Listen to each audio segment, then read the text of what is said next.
Salutare tuturor, bine v-am găsit la un nou videoclip. În acest videoclip o să ne jucăm Five Nights at Freddy, deci hai să începem. Dar înainte să începem, nu uitați să apăsați pe butonul de like și cel de subscribe și să activați clopoțelul ca să primiți notificare pentru fiecare videoclip pe care îl postez.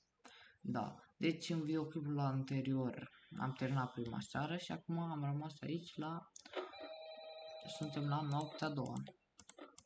Am văzut că v-a plăcut videoclipul și am zis hai să mai fac încă unul. Hai să trecem și de noaptea a doua. Momentan nu pleacă nimeni, este totul ok.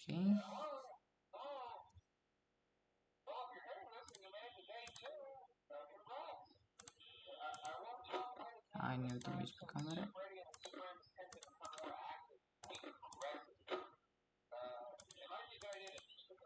Și dacă vreți și episodul 3 din Five Nights at Freddy, să-mi scrieți în comentarii și o să mai fac.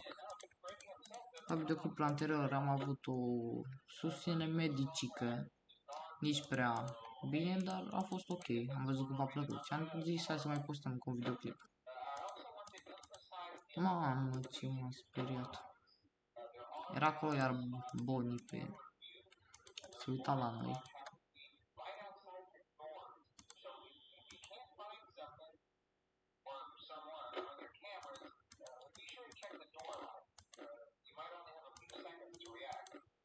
Nu este nimeni, au plecat. Nimeni, deci este totul ok. Scrie și aici că este seara a doua.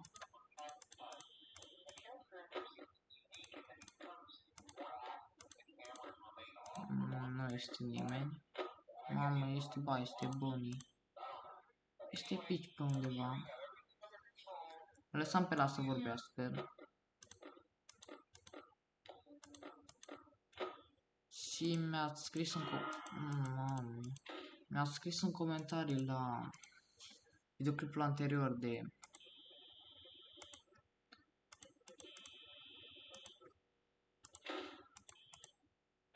de cum, uite acolo pe Bonnie, de Five Nights at Freddy, primul videoclip. Mi-a scris în comentarii să fac și cu Ripo. O să vorbesc și cu prietenul meu și cred că o să o facem și cu Ripo, vedem. Uite acolo. Este 1 noaptea.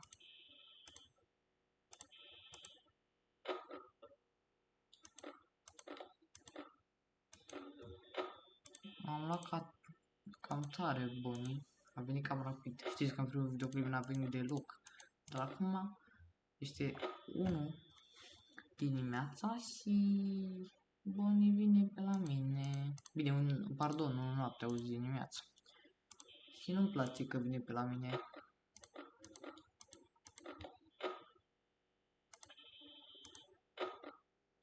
Suntem și aici. Bateria, trebuie să fiu mai atent la baterie. Că dacă se curentul și a rămas atâta, asta mi-a fost. Mamă, a plecat și Cica. Mamă, că nu-mi place. Unde este Bonnie? Este 2 noaptea. Uite acolo. Pe Bonnie. Stai acolo, sora mea. Acolo poți să stai. Pardon. Atenție la camere. Că le folosesc cam prea mult. Iau-o.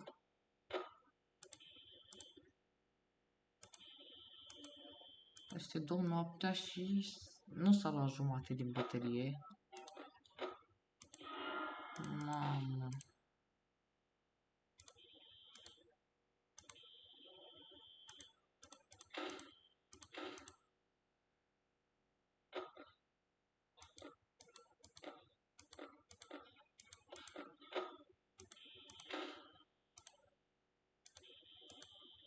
Este ok, pe cealaltă parte n-a venit nimeni și a plecat Bonnie de la ușa.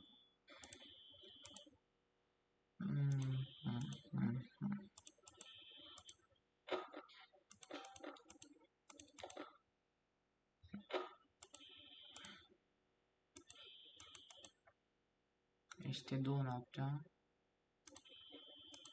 Azi să se facă mai rapid 3, că am ajuns deja la... Mamă.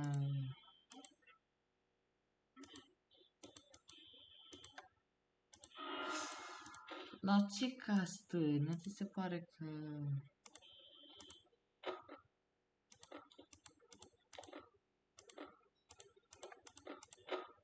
Mamă, o ieși Foxy, ceea ce nu-mi place. Aoleu, a ieșit Foxy care este... Mamă, uite-o. Uite-o pe Foxy. A ieșit sucul viața, nu puteai să stai acolo la cuibul tău. Drăguite asta rapid. Sper să mă uit bine pe filmare.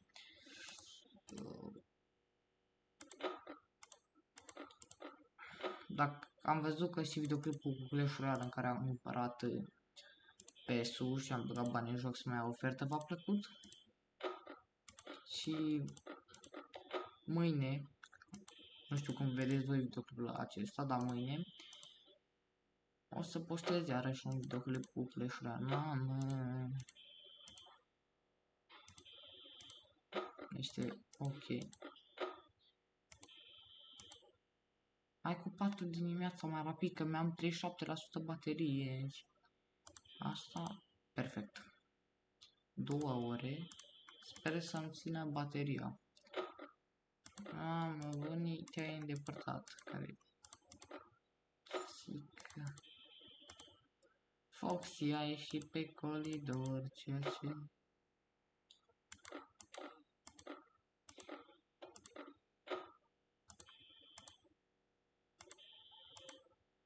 Este 4 noaptea, hai cu 5 dimineața.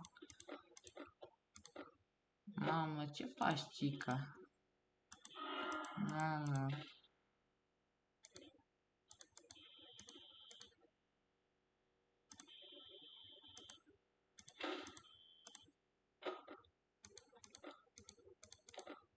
Freddy stă la cuibul lui. Mi-am 25%.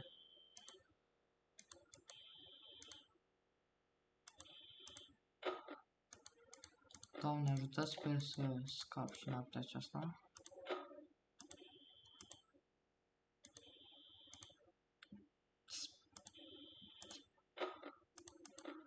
Iau-o pe Foxy, cum stă acolo.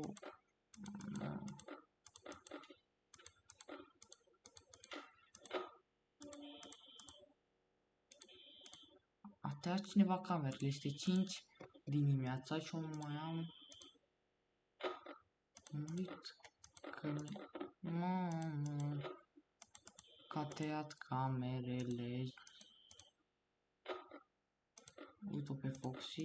Freddy n-a plecat, ce este perfect. Nu alergă nimeni pe coridoare.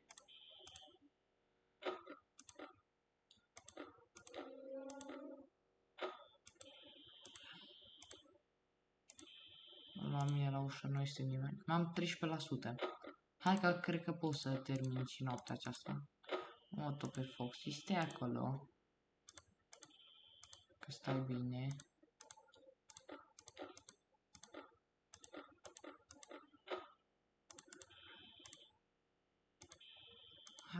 Hai, te rog, fă TV6 dimineața.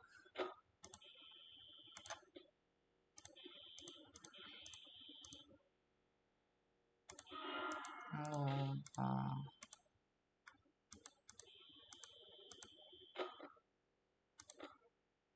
Alta copicica.